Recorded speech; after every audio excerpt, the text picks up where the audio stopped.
Welcome to Here's How We Get There. It's the daily show filled with conversations about business and mental health in a down-to-earth style with real-world language. Now let's dive in with your co-hosts, Kenneth Shark-Kinney and Trey Tucker.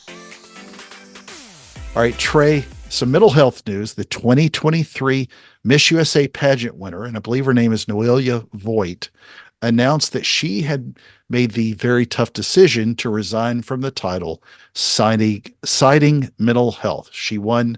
She was the Miss USA Utah in 2023 and then won the pageant in September of 2023. But she announced on an Instagram post that she strongly valued the importance of making decisions that felt best for her and her mental health, and that as individuals we grow through experiencing different things in life that lead us to learning more about ourselves. Her journey as Miss USA, and I'm paraphrasing some of this, has been incredibly meaningful, representing Utah with pride, and later the USA at Miss Universe. She continued, sadly, I've made the very tough decision to resign from the title, and grateful for the love and support of the fans, old and new, family, friends, coaches, and so on and so forth. So what are your thoughts on somebody going through this, and what advice would you give? First, I don't know what exactly she's going through as far as the mental health struggle, but I empathize as much as I can and definitely hope that she has good care and good support around her. Now, if she's going to go public and say that it's mental health, it seems to me as a therapist like a missed opportunity, because she didn't have to go public and say what the reason was for resigning. She could have just said, hey, resigning for personal reasons, better opportunities, what have you. But when you choose to put mental health into the conversation, but you don't really explain what you're doing, then it kind of leaves a gap there where people who may be struggling with a certain issue, they could maybe look and see what she's doing that may be helping, or maybe things that she thought would be helpful that actually weren't. But she could actually become a bit of a role model for people that might be able to identify with her and get motivated to take some steps themselves. Now, having said that, it's totally her business. And if she didn't want to say it, I don't blame her a bit.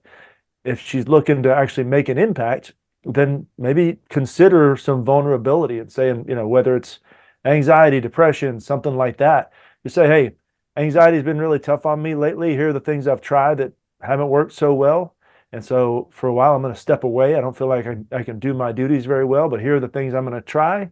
And I encourage people that also are struggling with anxiety to blank, make a couple of encouraging statements along those lines. I don't know what all the demands are on a Miss USA. I'm sure it's multiple interviews and appearances where you have to put on the brave face or act like everything's perfect when you're obviously not feeling that way. So I could see where she could get very drained and depleted and feel like she's living two different lives. So good for her for taking some steps. Well, I find it very odd from a business perspective. The organization, the Miss USA pageant, said something about, thank you for your service.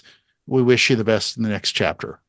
I mean, it's kind of what else are they going to say? They're not going to I can't believe you did this to us. Of course, right. But they're trying to figure out what they do with the next person. Like, do you put somebody in there? Because, I mean, here it is, May, the pageant happens in September. Do you name somebody who came in runner up? Like, I don't know that I would necessarily want that. What I don't understand, and they probably won't, I'm guessing, just spitballing, that they probably let it ride, but to your point, this is an opportunity to talk about mental health. And I think it's interesting. This is somebody who's put a lot of their life out there. A lot of their, we know a lot about this person. Every girl that is in these pageants, they put as much of themselves out there. And I'm curious as to why the pressure surmounted to this height after she won, months after she won, like 7-8 months after she won, not, the day of the pageant or a month before, something like that. Because I can imagine that kind of pressure is really tough on anybody. Yeah. I don't know, and I don't judge her because I don't know anything about her or what her struggle is, but I do think that this is unfortunate in that it is a missed opportunity to your point, open up about whatever that struggle is, because she's in a role where she can help people. It may not necessarily be going to a school in Africa or somewhere else and helping inspire some poor kids in a school somewhere. That's what you often see in a lot of the footage, the B-roll footage they pull together. But it could be just talking to somebody else who's going through these struggles. And I'm sure she's going to continue to do that. But it is interesting. I think that you kind of know it's kind of baked in as to what's going to happen with your life. You're going to do a ton of PR events, and it got to her, got the best of her. And I wish her well. I wish this had happened before and not after, because I know you as a former pageant contestant, it means a lot to you. So I'll just say with the wave, bye-bye. Thank you for joining Shark and Trey on the Here's How We Get There show. Make sure to rate, review, and subscribe to the show, and visit here'showwegetthere.com. That's here'showwegetthere.com.